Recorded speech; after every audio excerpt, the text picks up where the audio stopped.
কবরে যাওয়ার পরে বলবা আল্লাহ মুনকার নাকির দেখতেছি, জাহান্নাম দেখতেছি, জান্নাতও দেখতেছি, সবকিছু দেখি এখন আল্লাহ ফেরেশতা দেখতেছি, আর একটা বার তুমি আমারে দুনিয়ায় পাঠায় দাও। চিৎকার মারবি কবরে যাইয়া, রব্বানা আবসারনা, মানে দেখতেছি, হে আল্লাহ দেখতেছি, ওয়াসামিনা সব শুনতেছি। এখন ওই যে জাহান্নামের তর্জন গর্জন শোনা যায়, ওই যে বড় বড় সাপ আসতেছে, সোজা নাকড়া, মাথায় টাক পড়া, সাপের দাঁত দিয়ে বিষ বেরোচ্ছে, সাথে আগুনে বের হচ্ছে। ও আল্লাহ কত বড় সিংহ আসলো, আল্লাহ কত বড় বিশ্ব এসে আমার ধেয়ে আসতেছে, এগুলো সবই আমি এখন দেখতেছি। আবসারনা ওয়াসামিনা, তোমার কুদরতি কদমে পড়ি, ফারজিনা নামাল সালিহান, আর একটা বার দুনিয়ায় পাঠিয়ে দাও, নামাল সালিহান, আমি নেক আমল করব, নামাল সালিহান।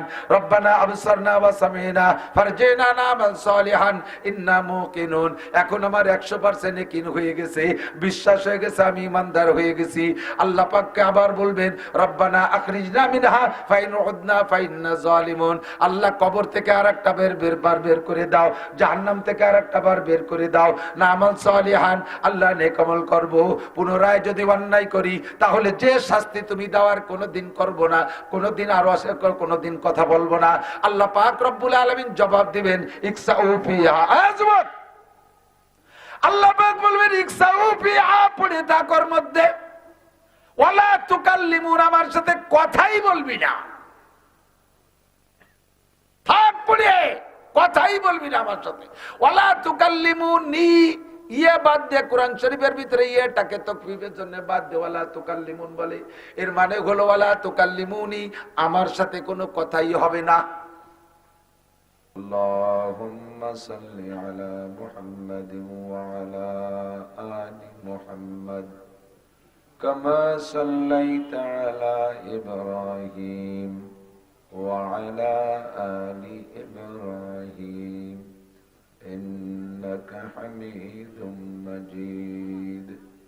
আল্লাহুম্মা বারিক আলা মুহাম্মাদিন ওয়া আলা আলি মুহাম্মাদ কামা বারাকতা আলা ইব্রাহিম ওয়া আলা আলি ইব্রাহিম ইন্নাকা হামিদুম মাজিদ।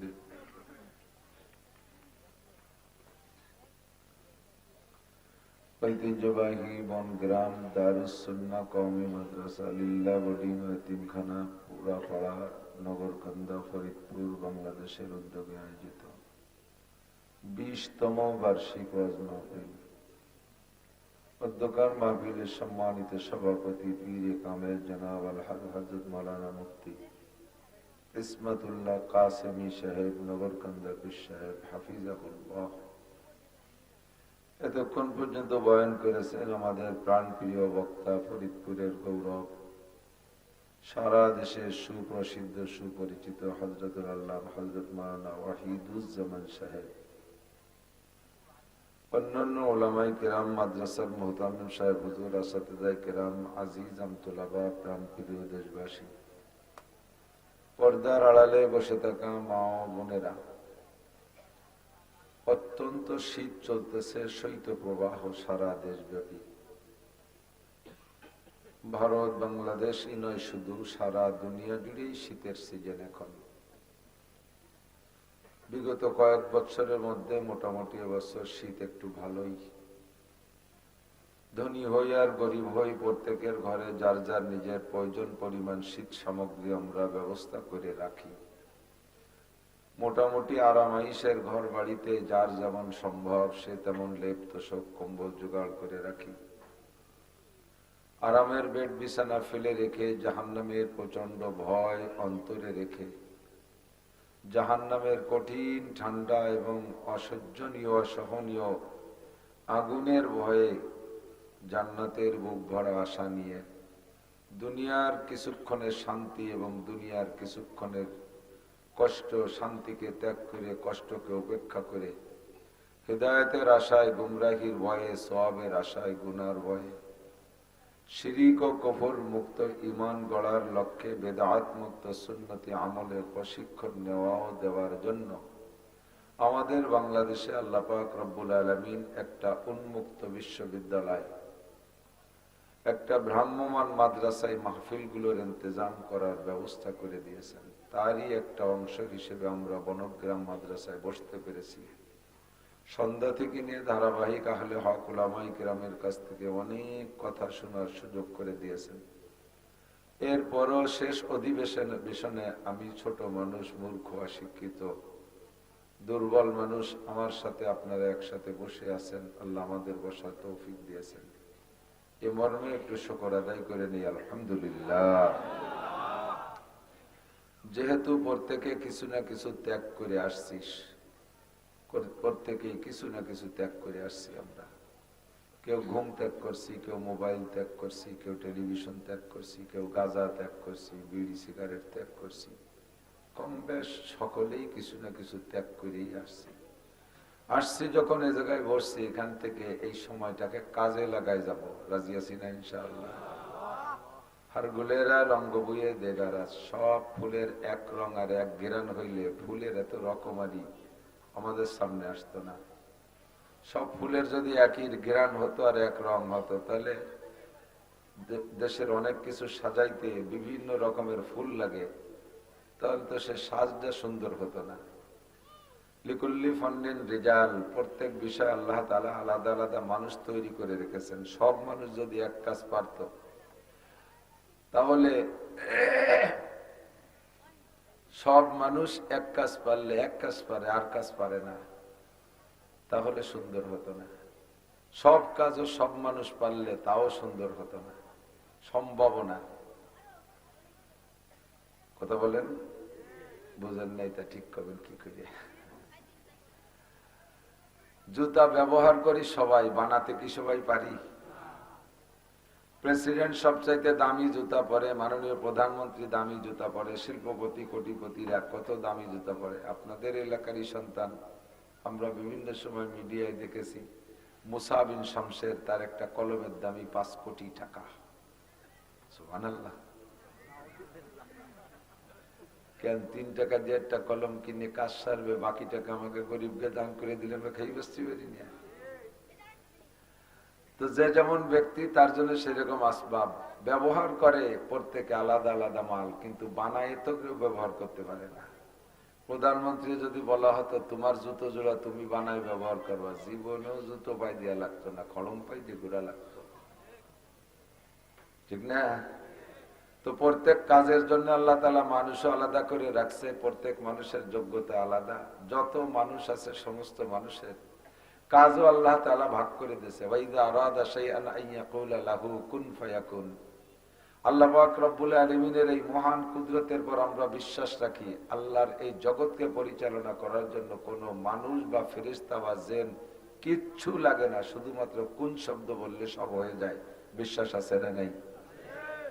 ওয়াইদা আরাদা শাইআন আইয়াকুলা লাহু কুন ফায়াকুন। যা কিছু করার ইচ্ছা করে কুন কইলে হয়ে যায়। মানুষকে মারার দরকার, কোন কোলে মরে যায়। মানুষ জন্ম দেওয়ার দরকার, কোন কোলে হয়ে যায়।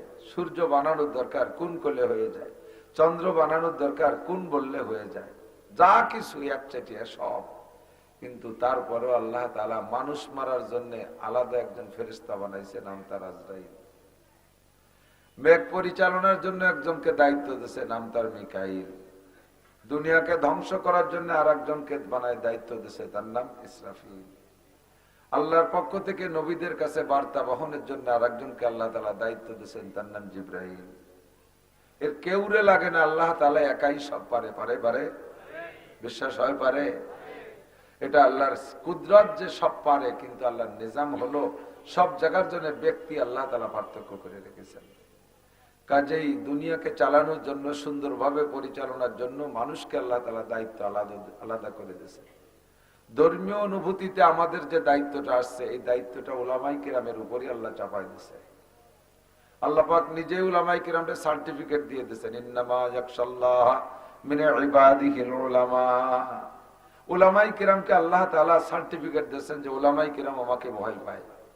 কাজেই নবী আলাইহিস সালাতু ওয়াস সালাম সমস্ত মানুষের মধ্য থেকে বাছাই ছাঁটাই করে দ্বীনের দাওয়াতের জন্য উলামায়ে কিরামকে দায়িত্ব দিয়েছেন। নবী কা ইন্নাল উলামা ওয়ারাসাতুল আম্বিয়া, যে কাজটা নবীদের ছিল সেই কাজ নবীদের পরে উলামাই কিরামকে দেয়া হলো, জোরে কন্যা সুবহানাল্লাহ।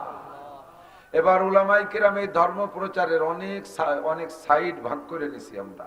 একজনের দ্বারা সবগুলো সম্ভব না, এর অনেক দিক আছে। কেউ মাদ্রাসায় পড়াবে, কেউ মসজিদে ইমামতি করবে। মাদ্রাসায় পড়ানো ধর্মের কাজ, মসজিদের ইমামতি ধর্মের কাজ, কতক্ষণ না কেন? দাওয়াত ও তাবলীগের কাজ ধর্মের কাজ, পীর মুরিদি করা ধর্মের কাজ, মাঠে ময়দানে বয়ান করা ধর্মের কাজ। এই সবগুলো মিলেই ধর্মের কাজ। এবার একজন মানুষের সব করতে পারবে তা না। পড়ানোর ভিতরেও কেউ পড়াবে হাদিস, কেউ পড়াবে তাফসীর, কেউ পড়াবে ফতোয়া, কেউ পড়াবে ফিকহ, কেউ পড়াবে নাহু, কেউ পড়াবে সরফ, কেউ পড়াবে মানতিক, কেউ পড়াবে ফাসাহাত, কেউ পড়াবে বালাগাত, কেউ পড়াবে আমপারা, কেউ পড়াবে নাদিয়া কায়দা, কেউ হেফজখানা। এই পড়ানোর মধ্যে কত ভাগ। বয়ান বক্তৃতার মধ্যে এই জগতে আল্লাহ পাক আইনা এবার এর মধ্যেও সিস্টেম পার্থক্য করে দিয়েছে। এক একজনের ভিতরে আল্লাহ তাআলা এক এক রকম রং রস দিয়ে দিয়েছে। কেউকে আল্লাহ তাআলা সুর দেশে, কথা যাই বলুক আর না বলুক, সুর চান্দে ছাড়িয়ে দিলি নারী পুরুষ সব মাঠে হুমড়ি খেয়ে এসে পড়ে। এ সুরেরও দাম আছে। আবার কেউকে আল্লাহ তাআলা সুর দেয় নাই, এমন সুন্দর সুন্দর সাজায় গুছায় কথা বলে, সুর লাগে না, তার কথার মধ্যে নূর পাওয়া যায়। যেমন মুফতি ইসমাতুল্লাহ কাসেমি, মুফতি আব্দুল গফফার সাহেব হুজুর হাফিজাহুল্লাহ, সুর নাই অথচ কথার মধ্যে অনেক নূর আছে, কথা কোন ঠিক না? আবার কেউকে আল্লাহ তাআলা সুরও দেশে নূরও দেশে, এরকম মানুষও আছে। সব মিলাইয়া আমাকে আল্লাহ তাআলা তেমন কিছু দেই নেই, তবে মাঠে আল্লাহ কবুল করছে, এই শুকর আদায় করি। সুরও নাই, নূরও নাই, এলেমও নাই, আমলও নাই। আপনারা এমনি কি জন্য মোহাব্বত করেন আমি জানি না। আমি যদি আমারে মোহাব্বত করার দায়িত্ব আমারে দিত, তাহলে আমি বেশি মোহাব্বত করতাম না। আমার মোহাব্বত করার মতো তেমন কিছু নেই। বসে আছেন শেষমেশ, দাঁড়িয়ে আছেন যারা, তারা আমার মোহাব্বতের ভাই, আমার ছেলেপেলেরা, ছোট মোটো যারাই আছেন, আমি সকলকে বলবো সম্ভব হলে একটু বসেন। কতক্ষণ দাঁড়ায় থাকবেন? শীতের সময় কিছুক্ষণ বসলে গাটা গরম হবে। হয়তোবা টাইট প্যান্ট পরে আসেন, বসতে কষ্ট হচ্ছে, দাঁড়িয়ে আসেন, এই জন্য একটু বসেন, আস্তে আস্তে লুজ হয়ে যাবে ইনশাআল্লাহ। বসেন বসেন, বাতাসে কালাই যাবেন, বেশিক্ষণ কষ্ট দেব না, খুব শীত চলতেছে।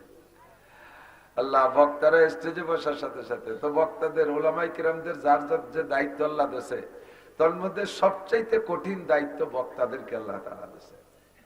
আল্লামা ইকবাল রহমতুল্লাহ আলাইহি বলেন, तक़सीम किया हर चीज को कस्सा में अज़ल ने, तक़सीम किया हर चीज को कस्सा में अज़ल ने, जिस शख्स को जिस चीज के काबिल नजर आया, बुलबुल को दिया ना लाओ परवाना को जलना, गम हमको दिया सबसे जो मुश्किल नजर आया। সব কাজের বন্টন আল্লাহই করেছেন, যাকে যেটা পছন্দ করেছেন তাকে সেই কাজের দায়িত্ব দিয়েছে, সে তাই করতেছে। আর যারে যে কাজের দায়িত্ব দিয়েছে তারে সে কাজের যোগ্যতাও দিয়েছে। কতক্ষণ? কত বড় একটা গরু, 22 লাখ টাকা দাম, যত জোরেই সিলেক্ট না কেন দুই বাড়ির পরেতে শোনা যায় না। আর একটু একটা কুত্তো, তার যে কি পাওয়ার, ডাক দিলি ডাঙ্গার ওই ভাষাতে শোনা যায়। কারণ কুত্তরে বানাইছে ডাকার জন্য, তারে আল্লাহ তাআলা সে পাওয়ার দিয়ে দিয়েছে। গরুরে বানাইছে ডাকার জন্য না, ওরে দিয়েছে গোশত বানানোর জন্য, তাড়াতাড়ি খাইয়ে মোটা কুরবানি চান উঠে গেল। যারে যে দায়িত্ব দিয়েছে আল্লাহ তাআলা সে কাজের যোগ্যতা দিয়েছে। তো যত যাকে বন্টন করেছে যা কিছু, আল্লাহ তাআলা তার ভিতরে উলামায়ে কিরামদের মধ্যে যারা বক্তা, এদেরকে বন্টন করে দিয়েছে সবচাইতে কঠিন সাবজেক্ট। আইসে বসে রয়েছে 8টার সময়, এই দেয় এই দেয় এই দেয় করতে করতে ডালির মতো হয়ে গেছে। ডাল ডাল ডালছেন, বড় ধরনের খানার অনুষ্ঠান করলে 5-6 প্রকারের তরকারি রান্না করে, কিন্তু ডাল রান্ধে সবার আগে। ডাল রান্না হয় সবাই, আর খায় সবাই শেষে, খায় সবার শেষে। মাঝে অনেক তরকারি, এক প্রকার ডাল মনে করে রান্না যখন সবার আগে হয়েছে, আমার আগে খাবে, ওই গামলার মুখ আলগা করে দিয়ে অপেক্ষা করতেছে, এই খায় এই খায় এই খায়। শুরু হলো ভর্তা দিয়ে, কয় না শুরু হলো না ডাল দিয়ে, তাহলে ভর্তার পরে হবে। এরপরে নিয়েছে ভাজি, কয় না এইবারও হলো না, তাহলে মানে ভাজির পরে হবে। এবার ভাজির পরে নিয়েছে শৈল মাছ আর কদু, ডাল কয়ে না এখনো খালো না। এরপরে নিয়েছে মুরগির গোশ, কয় না তাহলে এবারও হলো না, তাহলে মুরগির গোশের পরে। এরপরে নিয়েছে গরুর গোশ, খাইয়ে দিয়ে শেষে দিচ্ছে ডাল। কেউ খায় কেউ খায় না। তো শেষমেশ যারা থাই আমরা, আমাকে ডাল ডাল অবস্থা, কেউ খায় কেউ খায় না। বিরক্ত হয়ে গেছে অনেকক্ষণ শুনতে শুনতে। আর আমার হযরত মাওলানা ওয়াহিদুজ্জামান সাহেব আপনাদেরই তো এলাকার ছেলে, আপনাদের এলাকার বড় হুজুর, ঘরে ঘরে দাঁড়ে দাঁড়ে বারে বারে আল্লাহ তাআলা তাকে সুন্দর কণ্ঠ দিয়েছে, সুন্দর সাজাই গুছাই বলতে পারে। শেষমেশ আবার কিছু মালি ইবাদত করাইছে, কালেকশন করছে, এরপরে চাহিদা বাকি থাকার কথা না। দূরের থেকে আসছে সেইটা নেওয়াতে বসে রয়েছেন। অল্প কয়টা কথা বলবো, যেন আল্লাহ তাআলা নিয়ে যাওয়ার তৌফিক দান করে, সবাই বলেন আমিন। মানুষকে আল্লাহ তাআলা ডাক দিয়েছেন কোরআন শরীফের ভিতরে দুইটা শব্দ দিয়ে, গোটা মানব জাতিকে ডাক দিয়েছেন এক ভাষায়, আর শুধু মুমিনদেরকে ডাক দিয়েছেন আলাদা ভাষায়। ডেকে ডেকে কথা বলে আল্লাহ পাক রব্বুল আলামিন কথাগুলো শোনানোর চেষ্টা করে। আল্লাহর কথা কেউ না শুনলে আল্লাহর কিছু আসে যায়? কথা কয় না। আমরা যদি কেউ আল্লাহর কথা না শুনি, না মানি, আল্লাহর কিছু আসে যায়? সবাই যদি শুনি আর মানি, আল্লাহর কোনো লাভ আছে? লাভও আমার, লসও। শুনলে লাভ আমার, না শুনলে লস আমার। আমরা যদি কেউ আল্লাহকে আল্লাহ বলে না বলি, স্বীকার না করি, আল্লাহ তাআলা রাগ করে চেয়ারেতে নেমে পাটিতে নিচেই বসবে না। কেউ আমার আল্লাহ কয় না, খালি খালি চেয়ারে বসিতে লাভ কি, নিচে নেমে বসবে, তাই নাকি? সবাই যদি আল্লাহ কই, তাহলে আল্লাহ যে চেয়ারে আছে তার চাইতে ফার্নিচারে অর্ডার দেওয়ার এখন বড় চেয়ার বানিয়ে উঁচু হয়ে বসবে, যেখানে আছে সেখানেই থাকবে। তবে মানুষকে বানাইছে আল্লাহ বড় মায়া করে, এবং অন্য কোন মখলুক বানাইতে হাত দেয় নাই। মানুষ বানাইতে গলার উপরের টুক আল্লাহ হাত দিয়ে বানাইছে। আমি বলে থাকি, শুনে থাকবেন ইনশাআল্লাহ। গলার উপরের টুক বানাইছে আল্লাহ হাত দিয়ে, নিজ হাত দিয়ে। কন্যা সুবহানাল্লাহ। আরে কালা হন আর দলা হন, বুসা হোক আর না কালা হন, দাঁত হোক আর না হোক, কানা হোক আর বয়রা হোক, হিন্দু হোক আর বুদ্ধ হোক, মুসলমান হোক আর খ্রিস্টান হোক, সব জাতির সমস্ত মানুষের গলার উপরের টুকের মধ্যে আল্লাহ তাআলার কুদরতি হাত আছে। আল্লাহ তাআলা তার হাত দিয়ে বানাইছে। আর আল্লাহ কয়, যে জিনিস আমি হাত দিয়ে বানাইছি ওই জিনিসের প্রতি আমার দয়া, মায়া, দরদ, মোহাব্বত আর ভালোবাসা একটু বেশি থাকাটাই স্বাভাবিক, ঠিক না? এই চাদরটা ভালোই দামি, এর আমি আমার নিজের টাকা দিয়ে কিনা না, হাত দিয়ে দিছে, একজন হাত দিয়ে দিছে, এর প্রতি অতটা মায়া না। আর যে জিনিসটা আমার নিজের কিনা, ওটার প্রতি খুব মায়া। যুবক এই দামি 12,000 টাকা দামের শাল দিয়ে চামড়া স্যান্ডেল মুছতিছে। স্যান্ডেল জোড়া আবার 4-5 বছর আগে কিনা, তারে মুসির দোকানে নিয়ে পাল্টাতে পাল্টাতে তার মূল বডি নাই, ওই জোড়া নিয়ে চামড়া দিয়ে স্যান্ডেল হয়ে গেছে শেষে। ওই রকম পুরন বাকড়াই স্যান্ডেল 12,000 টাকা দামে শাল দিয়ে পরিষ্কার করতেছে। এটা কি বলা যায়? এত দামি শাল দিয়ে স্যান্ডেল মুছি, শাল কার আর স্যান্ডেল কার? ওই স্যান্ডেল আমার ভ্যান চালানি টাকা দিয়ে কিনা, শালটা আমার শ্বশুর দেশে। অকিঞ্চিত পয়সা লাগে না, এই জন্য 12,000 টাকা দামের শাল দিয়ে 300 টাকা দামের 5 বছরের পুরন স্যান্ডেল মুছে, কারণ ওটার পিছনে নিজের কষ্টের টাকা আছে। সব কিছু বানাইছে আল্লাহ কোন কইয়া, মানুষ বানাইছে আল্লাহ হাত দিয়ে। কাজেই মানুষের মাথার প্রতি আল্লাহর মায়া একটু বেশি থাকাটা স্বাভাবিক, ঠিক না? মোহাব্বতের সাথে আন্তর্জাতিক একটা ডাক দিছে, ইয়া আইয়ুহাল্লাযীনা ইয়া আইয়ুহান নাস। কুরআন শরীফে যত জায়গা পাবেন ইয়া আইয়ুহান নাস, এই শব্দটা পাইলে বুঝবেন আয়াতটা মক্কায় নাজিল হয়েছে। হিজরতের আগে যত আয়াত নাজিল হয়েছে তার ভিতরে আল্লাহ পাক ডাক দিতে গিয়ে বলেন, ইয়া আইয়ুহান নাস, হে মানব জাতি। মানুষের মধ্যে হিন্দু আছে, মানুষের মধ্যে বুদ্ধ আছে, খ্রিস্টান আছে, কাফের আছে, মুশরিক আছে, আস্তিক আছে, নাস্তিক আছে, সব মিলে মানুষ। যারাই মানুষ বডিতে জন্ম নিয়েছে তারাই মানুষ। মক্কায় থাকতে আল্লাহ পাক সাধারণভাবে ডাক দিয়েছেন, ইয়া আইয়ুহান নাস। মদিনায় যাওয়ার পরে আল্লাহ পাক ডাক পাল্টাই দিয়েছে, সুর পাল্টাই দিয়ে কয়, ইয়া আইয়ুহাল্লাযীনা আমানু। এর অর্থ হলো কে ঈমানদারেরা। বুজুর্গানে দিন এক একজন এক এক রকম আন্তরিকতা নিয়ে তার তাফসীরের ভিতরে ভাষা পাল্টাই দিয়ে বলেন। আমার সদস্য হুজুর যশোর হুজুর রহিমাহুমুল্লাহ, এই দুইজনের সম্মিলিত ভাষা আমি একসাথে মিলাইয়া কই। দুইজনে বলেন, হে আমার অন্ধ জগতের অটল বিশ্বাসীরা। যশোর হুজুর বলতেন, হে আমার অন্ধ জগতের অটল বিশ্বাসীরা। সদস্য হুজুর বলতেন, ইয়া আইয়ুহাল্লাযীনা আমানুর অর্থ হলো, হে আমার পাগলরা। দুইজনেরটা মিলে আমি কই, হে আমার অন্ধ জগতের অটল বিশ্বাসী পাগলরা। দুনিয়ার নাম হলো অন্ধ জগৎ। এ জায়গা বসে আখিরাত দেখা যায় না, যায় দুনিয়া বসে আল্লাহরে দেখা যায়, ফেরেশতা দেখা যায়, কবর আযাব দেখা যায় না, কবরের শান্তি দেখা যায় না, পুলসিরাত দেখা যায় না, জান্নাত দেখা যায় না, জাহান্নাম দেখা যায় না। তবে এগুলো আছে না নাই? জোর হলো না? আছে না দেখে বিশ্বাস করার নাম হলো ঈমান বিল গায়ব।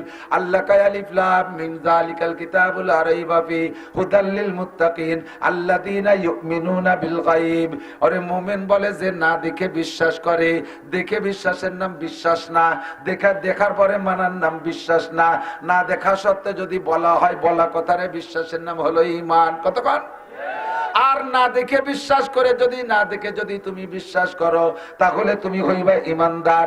তাহলে তুমি যেগুলোকে বিশ্বাস করবা সেইগুলো তোমাকে দেওয়া হবে। জান্নাত তুমি বিশ্বাস করো, ওখানে তোমাকে দেওয়া হবে। জাহান্নাম তুমি বিশ্বাস করো, ওখান থেকে নাজাত দেওয়া হবে। পুলসিরাত তুমি বিশ্বাস করো, সহজে তোমারে পার করা হবে। মিজান তুমি বিশ্বাস করো, ওজনে তোমারে নেকির পাল্লায় ভারী করা হবে, গুনার পাল্লা হালকা করা হবে। কবর আযাব বিশ্বাস করো, আল্লাহ তোমারে মাফ করে দিবে। কবরের শান্তি বিশ্বাস করো, ওটা তোমাকে দান করা হবে। দেখার পরে তুমি বলবা রব্বানা আবসারনা ওয়া সামিনা ফারজিনা নামাল সালিহান ইন্না মুকিনুন। কবরে যাওয়ার পরে বলবা আল্লাহ মুনকার নাকির দেখতেছি, জাহান্নাম দেখতেছি, জান্নাতও দেখতেছি, সবকিছু দেখি এখন আল্লাহ ফেরেশতা দেখতেছি। আর একটা বার তুমি আমারে দুনিয়ায় পাঠায় দাও। চিৎকার মারবি কবরে যাইয়া, রব্বানা আবসারনা মানে দেখতেছি, হে আল্লাহ দেখতেছি, ওয়া সামিনা সব শুনতেছি। এখন ওই যে জাহান্নামের তর্জন গর্জন শোনা যায়, ওই যে বড় বড় সাপ আসতেছে, সোজা নাকড়া, মাথায় টাক পড়া, সাপের দাঁত দিয়ে বিষ বেরোচ্ছে, সাথে আগুনে বের হচ্ছে। ও আল্লাহ কত বড় সিংহ আসলো, আল্লাহ কত বড় বিশ্ব এসে আমার ধেয়ে আসতেছে, এগুলো সবই আমি এখন দেখতেছি। আবসারনা ওয়া সামিনা, তোমার কুদরতি কদমে পড়ি। ফারজিনা নামাল সালিহান, আর একটা বার দুনিয়ায় পাঠিয়ে দাও। নামাল সালিহান আমি নেক আমল করব, নামাল সালিহান। রব্বানা আবসারনা ওয়া সামিনা ফারজিনা নামাল সালিহান ইন্না মুকিনুন। এখন আমার 100% ইয়াকিন হয়ে গেছে, বিশ্বাস হয়ে গেছে, আমি ইমানদার হয়ে গেছি।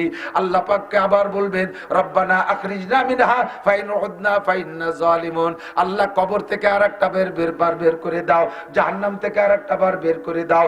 নামাল সালিহান, আল্লাহ নেক আমল করব। পুনরায় যদি অন্যায় করি তাহলে যে শাস্তি তুমি দেওয়ার কোনোদিন করব না, কোনোদিন আরো আশা কর, কোনোদিন কথা বলবো না। আল্লাহ পাক রব্বুল আলামিন জবাব দিবেন ইকসাউ ফিহা। যুবক, আল্লাহ পাক বলবেন ইকসাউ ফিহা, পড়ে থাকার মধ্যে, ওয়ালা তুকাল্লিমুন, আমার সাথে কথাই বলবি না। থাক পড়ে, কথাই বলবি না আমার সাথে। ওয়ালা তুকাল্লিমুনি, ইয়ে বাদ দিয়ে কোরআন শরীফের ভিতরে ইয়েটাকে তাকফীফের জন্য বাদ দিয়ে ওয়ালা তুকাল্লিমুন বলে। এর মানে হলো ওয়ালা তুকাল্লিমুনি, আমার সাথে কোনো কথাই হবে না। আলাম ইয়াতিকুম নাযীর, আলাম ইয়াতিকুম নাযীর, তোর কাছে কি ভীতি প্রদর্শক যায় নাই? তোর কাছে যায় নাই? তোর কাছে কি আব্দুল গফফার রে পাঠাই নাই?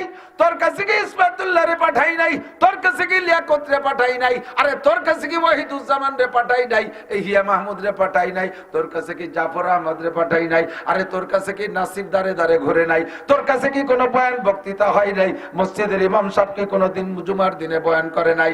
আলাম ইয়াতিকুম নাযীর, ভীতি প্রদর্শক কি তোর কাছে আসে নাই? আর কোন কথা থাকবে না, তখন চিৎকার করে বলবেন আলু বালা কদ জাআনা নাযীর, জি আল্লাহ আমাদের কাছে এসেছিল, সকলেই আসছিল, বুঝাইছিল। ওই দিন কথা কান দেই নেই, বুঝতে পারিনি। এখন তো সবই দেখি আল্লাহ আর একটা বার পাঠাইয়া দাও। আল্লাহ সঙ্গে সঙ্গে জবাব দেবে না। 70 লক্ষ বছর চিৎকারের পরে, 70 লক্ষ বছর চিৎকার মারবেন ওই একটা কথা কইয়া, আর একটা বার পাঠাই দাও, ভালো আমল করে আসবো। 70 লক্ষ বছরের পরে এইবার আল্লাহ জবাব দেবেন। জবাবটা আবারও তাই, ইকসাউ ফিহা ওয়ালা তুকাল্লিমুন। নামাজের কথা বলছে, বলছে কিনা? জি আল্লাহ বলছে। রোজার কথা বলছে, হজের কথা বলছে, যাকাতের কথা বলছে, তিলাওয়াতের কথা বলছে, জিকিরের কথা বলছে, দাড়ির কথা বলছে, পর্দার কথা বলছে, তাহাজ্জুদের কথা বলছে, দান খয়রাতের কথা বলছে, কুরবানির কথা বলছে। বল কোনটা বাকি আছে? শুনিস কোনটা বল? আল্লাহ সবই শুনেছি ওয়াদা করেছিলাম মাঠে বইসা সামিনা ওয়া আতানা, শুনবো আর মানবো, কিন্তু গলাবাত আলাইনা শিকওয়াতুনা, গলাবাত আলাই যা বলবেন সব আমি কোরআন শরীফ থেকে বলে দিচ্ছি। তখন বলবেন গলাবাত আলাইনা শিকওয়াতুনা ওয়া কুননা নুকাযযিবুন, আমরা তাদেরকে মিথ্যাবাদী বলতাম, আমাদের কপাল খারাপ, কপাল পুড়ে গেছে, আমাদের কপাল খারাপ, কপাল পড়ছে, আর তো জোড়ানোর উপায় নাই। আল্লাহ কই এখন দেখে তুমি যে বিশ্বাস করতেছো, এই বিশ্বাসের পাঁচ পায়েরও দাম নাই। শোনার পরে যদি বিশ্বাস করে আমল করতে, তাহলে তোমার জন্য রয়েছিল কি তা কি তুমি জানো? জান্নাতিন তাজরি মিন তাহতিহাল আনহার, জান্নাতিন তাজরি মিন তাহতিহাল আনহার খালিদিনা ফিহা আবাদা। জোরে কন্না সুবহানাল্লাহ। না দেখে যদি বিশ্বাস করতে, এমন বেহেশতে ওয়ালাকুম ফিহা মা তাশতাহি আনফুসুকুম ওয়ালাকুম ফিহা মা তাদউন, মুখে যা বলতি তাও পাইতি, মনে যা ভাবতি তাও পাইতি, মুখে যা বলতি তাও পাইতি, মনে যা ভাবতি তাও পাইতি। সাইয়ে নিয়ার একটা অর্ডার দিতাম, চা তোর কি কি মনে চাই চা, তোর চাওয়া যখন শেষ হয়ে যাইতো, এরপরে আমি কি বলতাম জানিস? তুই তো সব চাইতে জানিস না। ওয়ালাদাইনা মাজিদ, ওয়ালাদাইনা মাজিদ, তোর চাওয়ার উপরে আমার পক্ষ থেকে অতিরিক্ত আরো অনেক দিয়ে দিলাম, বান্দা খুশি হইয়া থাক।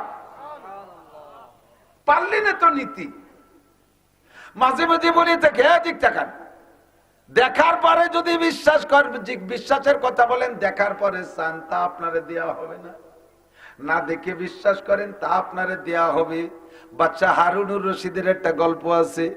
বাচ্চা হারুনুর রশিদ রহমাতুল্লাহ আলাইহি বহুত বড় আলেম ছিলেন, বহুত বড় আলেম, আবার সাথে বাদশাও, প্রশংসিত বাদশা, জাতীয় মসজিদের খতিব হওয়ার যোগ্যতা রাখে। বোঝেন নাই কথা? প্রত্যেক মুসলিম দেশের প্রধান যিনি হবে, প্রেসিডেন্ট, তার ভিতরে আর যত যোগ্যতা থাকতে হবে, তার ভিতরে অন্যতম যোগ্যতা থাকা উচিত তার জাতীয় মসজিদ, দেশের শ্রেষ্ঠ রাষ্ট্রীয় মসজিদ যেটা, ওই মসজিদের জুমার নামাজ পড়ানোর যোগ্যতা তার থাকতে হবে। আমাদের বাংলাদেশে তো আছে মাশাআল্লাহ। আর খেপালাম না, যাজ্ঞ বাচ্চা হারুনুর রশিদ জাতীয় মসজিদের খতিব, বহুত বড় বুজুর্গ, আল্লাহ ওয়ালা মানুষ। হজরের নামাজের পরে একটু তাফরিহ, স্ত্রী জুবাইদাকে নিয়ে ঘুরতে বেরোন। আজকেও বেরোইছে, তো অন্যদিন সামনে পড়ে না। আজকে হাঁটতে হাঁটতে হাঁটতে হাঁটতে সাগর নদীর পাড়ে গেছে, যাইয়ে দেখে এক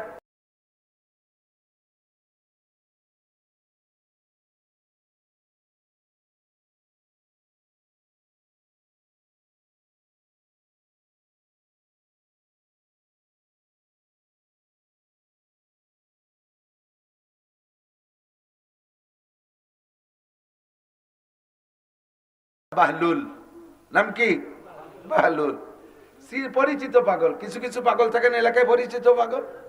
আমাকে এলাকায় ছিল নসু পাগল, প্রায় ৮০-৮৫ বছর বয়স হবে।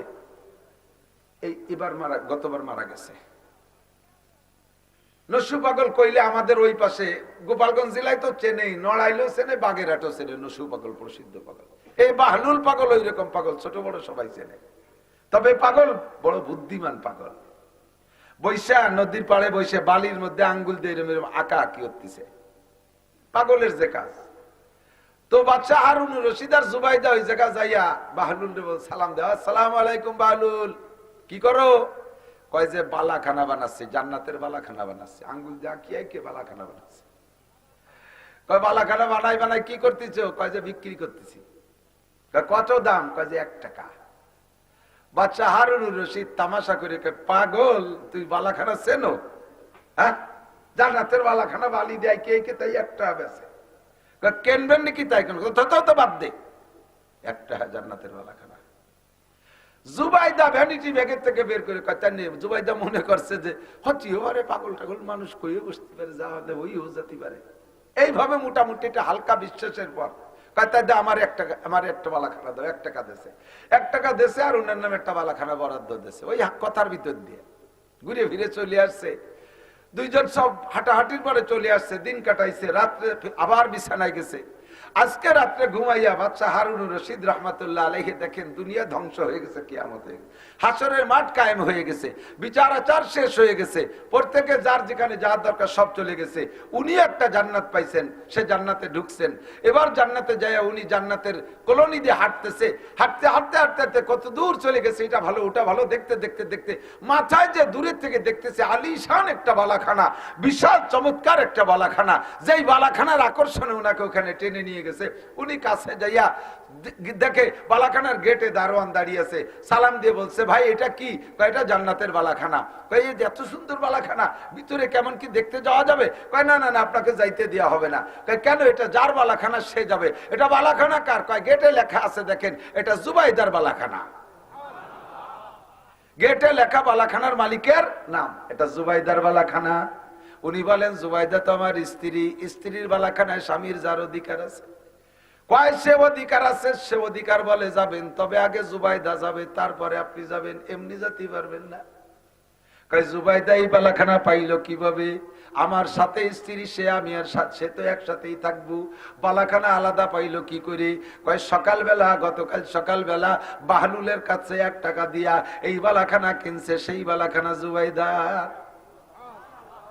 ঘুম ভাঙ্গি গেছে ফজর পর্যন্ত, আল্লাহ বিল্লাহ জুবাইদারে না কইয়া আজকে মনে মনে চিন্তা করছে, ওরে কইলেও না আর একটা কিনে ফেললো, তার আগে আমারটা কিনে সমান সমান বানাতিয়া। কথাবার্তা না কইয়া দুইজন চুপি চাপি আবার হাঁটতেছে, হাঁটতে হাঁটতে সে জায়গা যে দেখে বাহলুল বৈশা আবারও বালির মধ্যে বালাখানা বানায়। সালাম দিয়ে কয়, বাহলুল কি করো? কয় বালাখানা বানাই আর বেশি। কয় আমার কাছে একটা বিক্রি করবা? কয় না তোমার কাছে বেচবো না। কয় কেন, কত টাকা চাইস? কয় সারা দুনিয়া দিলেও বেচবো না। কয় কেন বেচবো না? কয় গতকালকে বেচলে, গতকালকে কিনলে 1 টাকাই বেচতাম, কালকে তুমি না দেখে বিশ্বাস করে কিনা হতো, আজকে বালাখানা কিনতে এসো, বালাখানা দেখা। ওরে এই দেখার নাম ইমান না, দেখার পর ইমান না, কাজেই তোমার আজকে দেওয়া হবে না। জান্নাত আছে, কথা কন, জাহান্নাম আছে, পুলসিরাত আছে, হুর আছে, গেলমান আছে, সবকিছু জান্নাতের মধ্যে আছে, আখিরাতে আছে। বিশ্বাস করেন দোস্ত, যেগুলো পাওয়ার সেগুলো পাইবেন, যেগুলো না পাওয়ার, যেগুলো ভয় পান সেগুলোর থেকে দূরে থাকবেন। তবে বিশ্বাস করতে হবে, দেখার পরে হাজারো চিল্লাইলে আর আপনারে ছাড় দেওয়া হবে না, সুযোগ দেওয়া হবে না।